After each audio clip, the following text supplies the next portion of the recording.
Good afternoon, everybody, and welcome to this session by the Energy Institute and sponsored by IBM on the digital pathways for decarbonising of critical minerals in mining. My name's Juliet Davenport, and I'm the founder and director of Good Energy. I'm also the vice president of the Energy Institute. So this afternoon, we're going to be touching on an area for me that is critical for the energy transition. So one of the things I've just been presenting on this morning is about how many renewables we might have in the UK by 2050. But key to renewables and to flexibility technologies is going to be some of the critical minerals that come from the mining sector. And the mining sector today, in terms of metals, non-metals and cement, is responsible for around 3% of global emissions. So we have this dichotomy between the fact that we're going to need mining to make sure that we have the technologies can deliver zero carbon, but also that sector has real challenges in terms of sustainability going forward. And just for those people who might not know about the Energy Institute, it's an independent network of professionals spanning the whole energy system. Convening and facilitating debate, we bring together expertise so that energy can be better understood, managed and valued. So on that note, I want to come to my speakers. So I'm going to invite my speakers now to switch their cameras on, if that is okay. Brilliant, thank you. And we're going to work through a set of questions really to try and get into understanding what are the serious challenges in this sector, what is the sector going to do in terms of delivering on energy transformation, and what role digital has to play in that. So Carly, I'm going to come to you first. And what is the role of mining in the green energy transition, and how does this relate to decarbonisation? Well, thank you for the intro, Juliet. You're absolutely right that when you said mining and mining processes, they are absolutely critical to the green energy revolution and in limiting the effects of climate change. And by 2050, low carbon energy technologies, things like geothermal, wind, hydro, they're going to demand a much higher percentage of the world's critical mineral production. So things like copper, aluminium, cobalt, lithium. And at the end of the day, they've all got to come from somewhere. Recycling and urban mining, they will have a role to play in meeting targets. But I mean, the World Bank estimates that if we want to achieve a below 2-degree future as set out in the Paris Agreement, we're going to require an additional 3 billion tons of metals and minerals to be mined over the next 30 years. And that is a huge amount. And obviously the exact proportion of each will vary according to the different, the low carbon pathway that we take, but there are certain minerals, things like copper, which is used in all 10 low carbon energy technologies. To give you an idea of the amount required, I think in the last 5,000 years, we've mined about 550 million tons of copper, and we're going to need to produce that amount again in just the next 25 years if we want to meet global demand. And lithium is another really high impact mineral that's used in things like energy storage technologies. Supply of that is going to need to increase by 965% by 2050, again, according to analysis from the World Bank. So you're probably thinking, we've got modern mining technologies, this should be no problem. But the issue we have is that ore grades are declining. I mean, quite simply, we have mined all of the richest and easiest to reach deposits. And what we're left with are lower grade and more mineralogically complex ore bodies.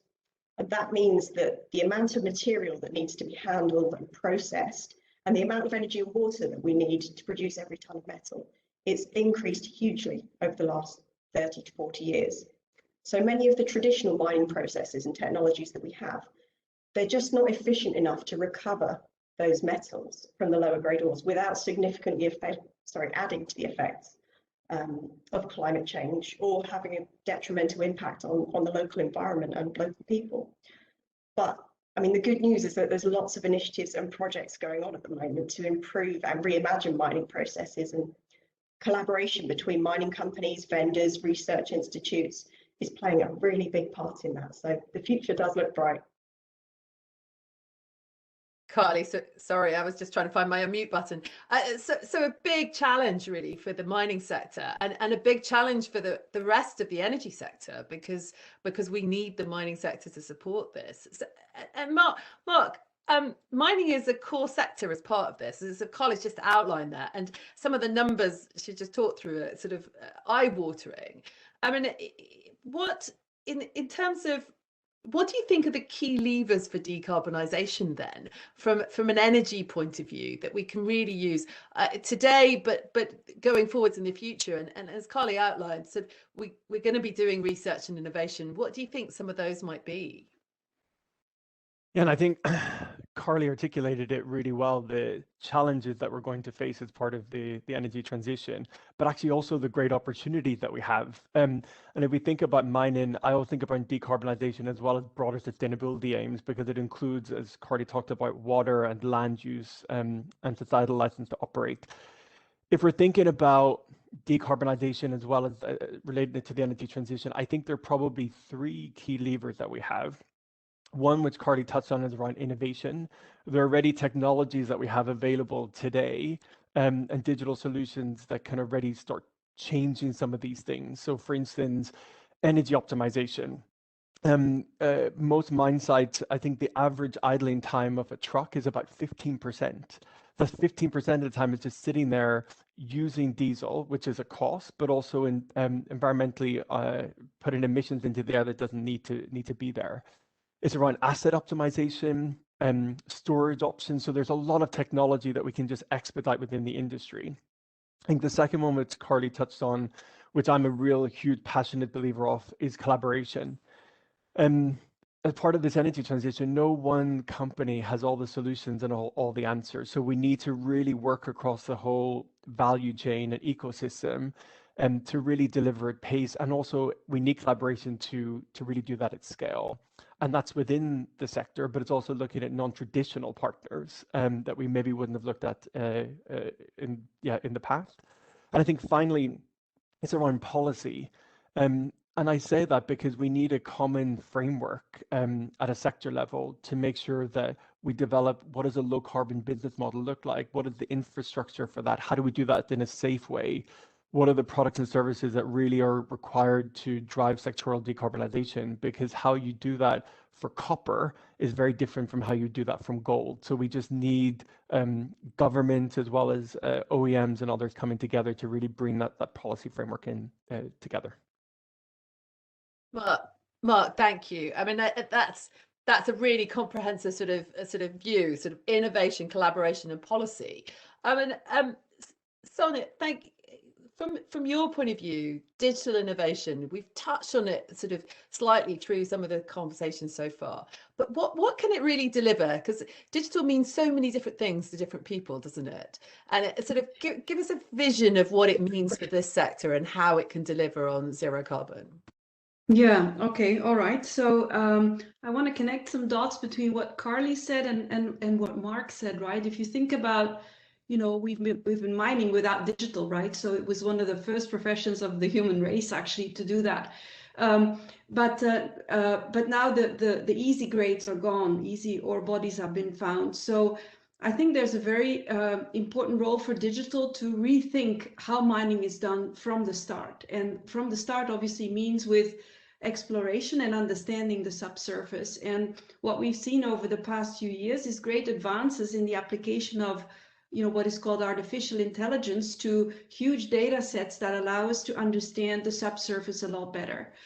So I think, you know, you need to start where mining starts, which is our understanding of the subsurface. You know, using AI for that and you know, finding ore bodies that are much more promising. So that's one piece. The second, of course, is then the extractive activity itself. I mean, when you think about it, there's very few ore and there's a lot of mass that you know, move to get to what you really want in terms of metals and minerals.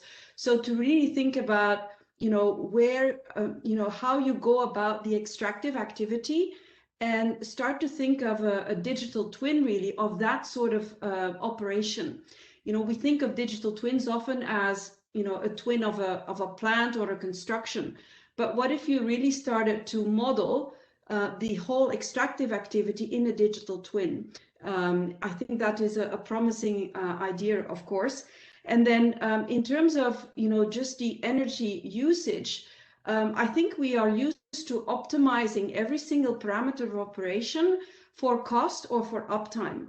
And we know how to do that, but we've never optimized with carbon in mind. So if you now think about our energy use and the optimizations that you can apply, just take this extra parameter on board for optimizing for carbon. What would that actually do for your transport, for the movement of your equipment, for the movement of your crew, and the configuration of the actual asset?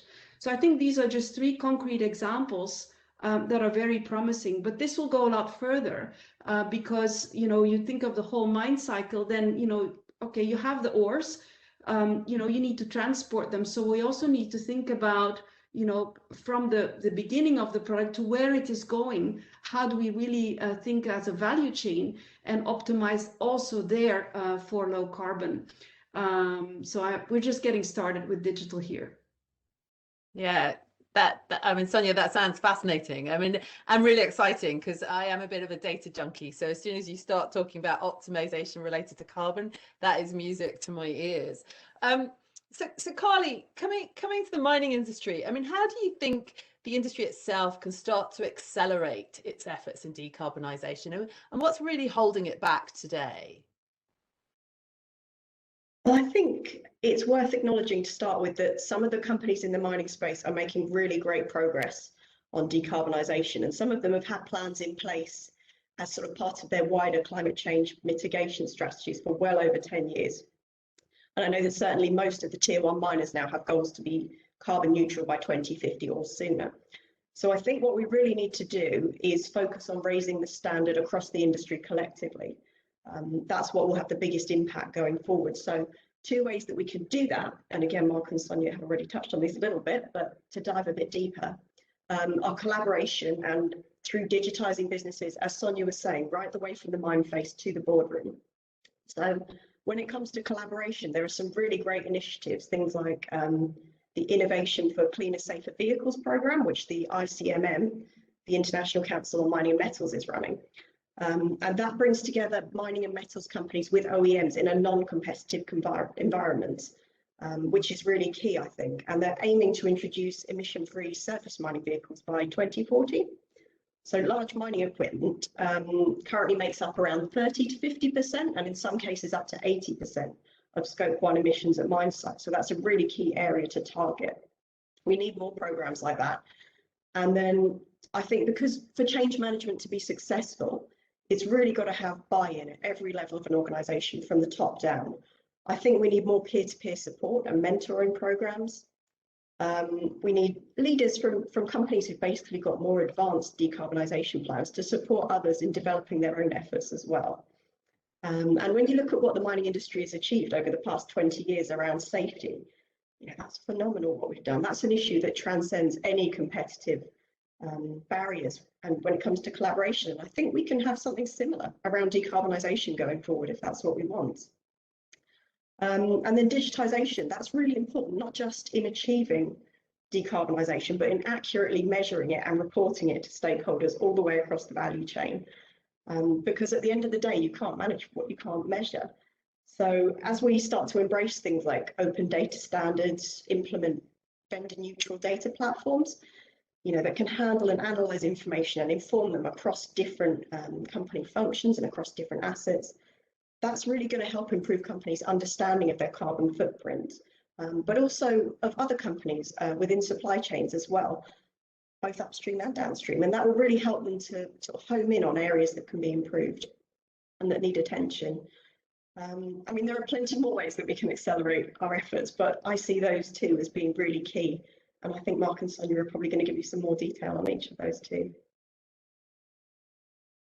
Thank you, Carly. And Mark, I mean, we've touched on collaboration a couple of times, and Carly has talked there about how some of the leading industry can kind of encourage the rest of the industry to follow. I mean, is there a role for end users as well in terms of how they hold the industry to account and what they buy, I guess, and what they demand? I mean, it's sort of the role of collaboration, and then I guess what happens down the chain. How can we really integrate those 2? Great question. So if I pick up this Android or iPhone, I won't give away the brand name. This has about between 30 and 50 different minerals in it. So we are responsible for driving the demand that comes from the mining sector. And I think you'll find a lot of the FMCG type companies have been working quite hard on circular collaboration and recycling, etc., because that's really fueled by end customer demand. You'll see that in the automotive space. So BMW have also announced over the last couple of weeks that they're also wanting to move to net zero and working with their partners within the value chain to do that.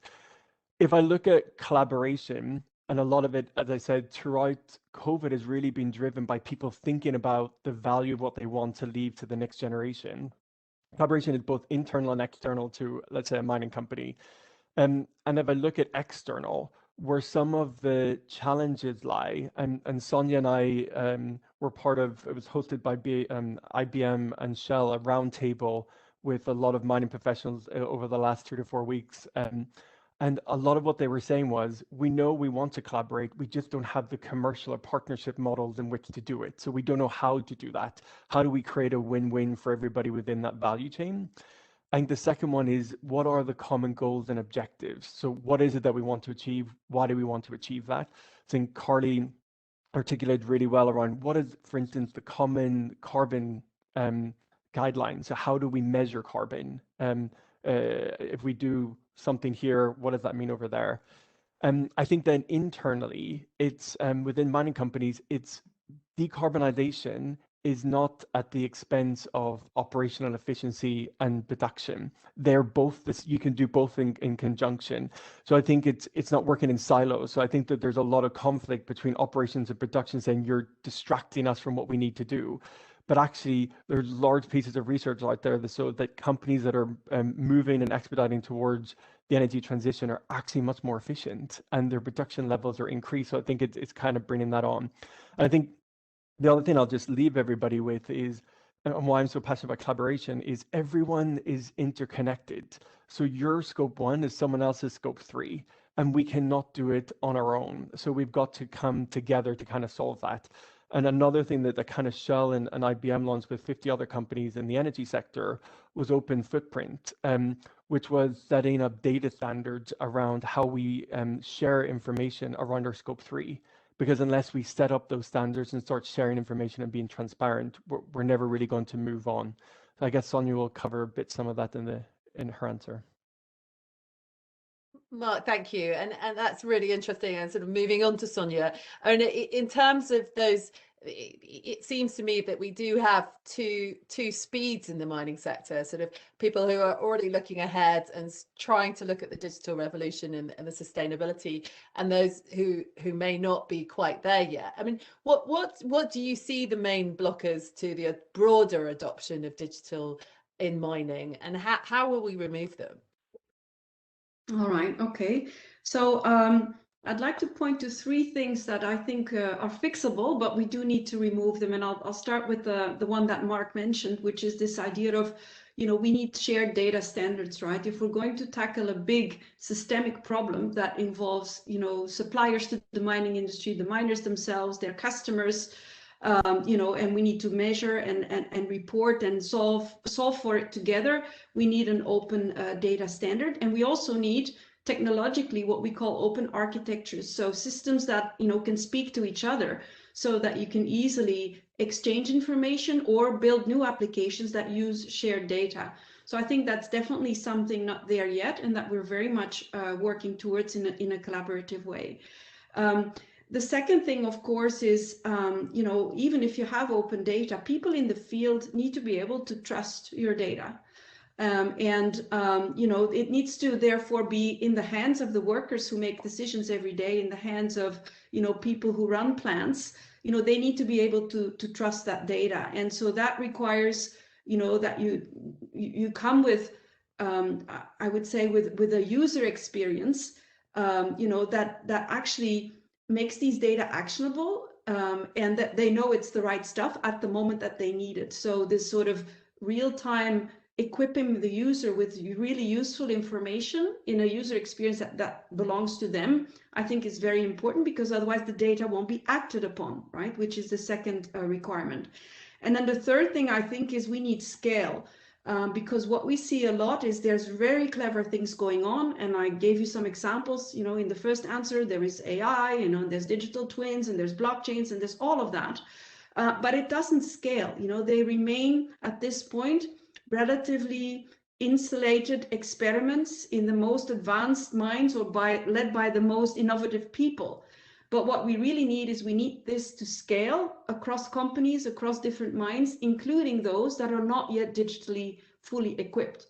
But there, I think, you know, there is high hope that, you know, with this technological evolution, sometimes you can jump a generation, right? And if you have an old phone, sometimes you're stuck in the old phone and the new ones are ahead of you. So I think, you know, we could expect to see some of these digital jumping generations going on, even with those that are probably you know, less equipped at this moment.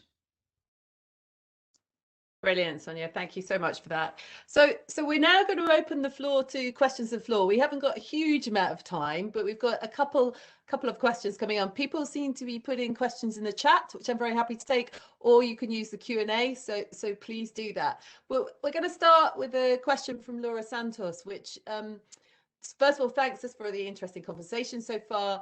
But ask, in terms of the social dimension of mineral extraction, what actually the panelists and I were talking about this just before the session.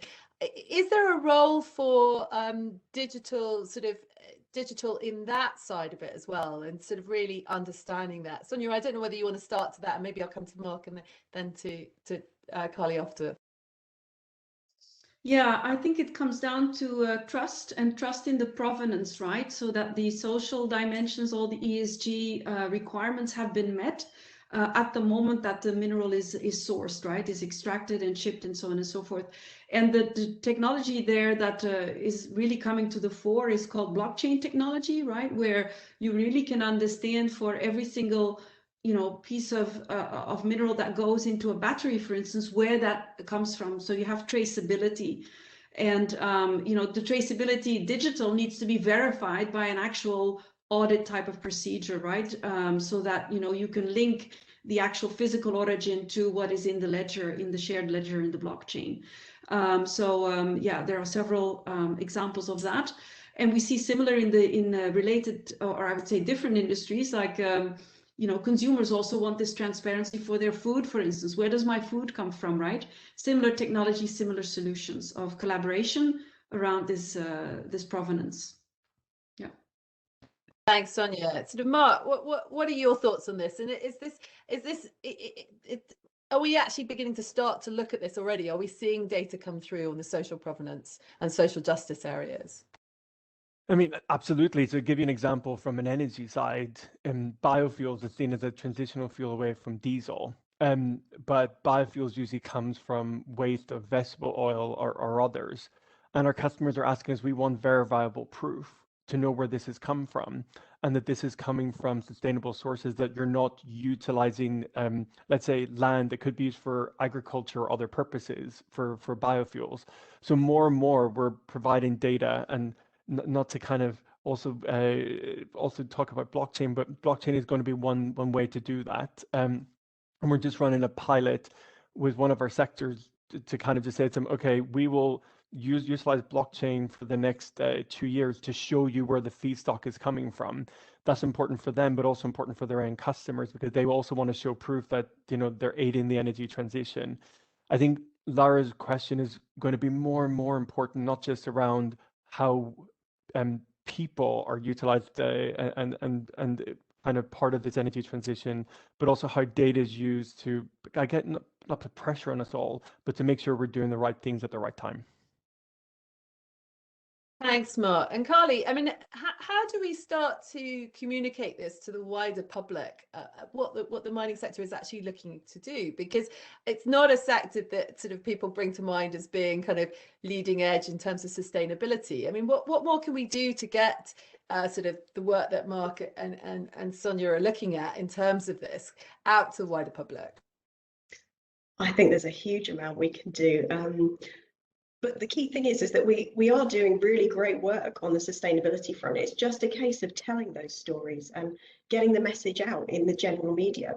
I've seen some brilliant stories recently in things like The Guardian and the BBC, speaking about, you know, people in the industry who genuinely care about making the mining industry, or the, you know, the mining industry's role in a more sustainable future for society. And I think that we need more of that. We need mining companies to start reaching out to some of these media outlets and telling their stories, and yeah, sharing some of the good work that they're doing, because it's there. We just need to tell the stories. And that might also help with collaboration, because obviously if people are sharing their stories, then the rest of the industry could be inspired. We have another question from Antonia Cheng, who's asking, talking about using emission-free mining equipment. And this seems like a sort of chicken and egg question, actually. Is that electrical driven or combustion still? And therefore, if it's electrical driven, will it be using the critical metals that the rest of the industry needs to get to zero carbon? Mark, I don't know whether you want to take that one. Well, yeah, she's right. It will be using some of those critical minerals necessary to get to low carbon energy, and I think that's kind of what Carly started, and this good way to kind of finish is the energy transition will start and end with mining. So we need to decarbonize the sector, to ensure then that the rest of Scope 1, Scope 2, and Scope 3 is also decarbonized. But mining has unique challenges around where it is in kind of the world. So can they use solar, wind, etc.? But then on the fleet side, we are looking at, is it electric trolley? Is it that we use a hybrid approach? Is it biofuels? I think in the end, it'll be either hydrogen or electric, but it's going to take us some time to get there. But that will involve some of these precious metals. Yeah. Can I just jump in and add to that? I think that the solution for every mine site is going to be different. And that's Mark was saying, that's why it's so important that we have all these different options, you know, biofuel, tethered electric, battery electric. Mine sites vary so widely in their different characteristics. They're all going to need a different solution. So thank you very much, everybody. I'm going to come to each of you and ask for a couple of closing thoughts, but just to kind of summarize, I mean, I think the mining sector is going to be absolutely key in this energy transition. The discussion that we've had today feels like it's the beginning of a journey that the whole of the sector needs to go through. And actually, it sounds like there's some brilliant stories that we should be telling already and communicating more widely. Digital obviously has a huge role in this, particularly in terms of provenance and informing consumers in terms of the products they're using. But Sonia, I'm going to come to you first. Any closing thoughts before we finish today? Yeah, I want to come, just because I'm the digital girl here, I want to give one more example of where I think digital is so important. So Carly talked about the complexity of the mine site, and you know, we'll have energy mixes and we'll have storage mechanisms and different types of equipment and so on. And all of that needs to get managed at the level of a mine site. You know, in terms of what's available when, you know, what equipment is moving where, and do I have enough energy? So this whole renewable transition will also, you know, require a lot of this really deep and real-time insight in the supply and demand of energy at the point that it needs to be consumed or stored or produced, actually. And I think there's a great future there for, you know, digital systems that again offer sort of a digital twin of the entire energy landscape of the mine of the future. Sonia, thank you. I love the concept of digital twin. I look forward to seeing more about that. Mark, any last thoughts? Yeah, I'll just take a different tact. I think mining is the core of the energy transition. And I think rather than putting mining companies on the defensive, I think it's also working with them and collaborating with them as part of that energy transition. So I think it's, if you are out there listening to this, it's how can you help and assist, and then reach out to myself and others about how you can help us through decarbonization, I would say. So collaboration will be key. And Carly, going to come to you for a last couple of thoughts. Yeah, I think the opportunity that the mining industry has to influence and impact decarbonisation on a global scale is massive. And I just wanted to leave you with one figure, really interesting one that I came across. You mentioned at the beginning that about 3% of global emissions are attributed to the mining industry. About 1% of that is due to hard rock mining, which is where copper, cobalt, lithium, things like that will come from. According to the WEIR report, they published a paper recently. If we could improve energy efficiency across just comminution, which is the crushing and grinding of rocks, by 5%, then we could reduce global emissions by about 30 million tonnes of CO2 a year, which is about the same as New Zealand's entire emissions. So even just tiny incremental improvements will make a big difference. Carly, Sonia, Mark, thank you so much for all your input. It's been a fascinating discussion, and I hope the beginning of many, because for me, this is such an important part in terms of the energy transition. So thank you so much to everybody, and thank you to the audience for all your questions. Energy Institute, IBM, brilliant event, and hope to see you all soon. I think there's another event on the 6th of October, so maybe we'll see you then. Thank you.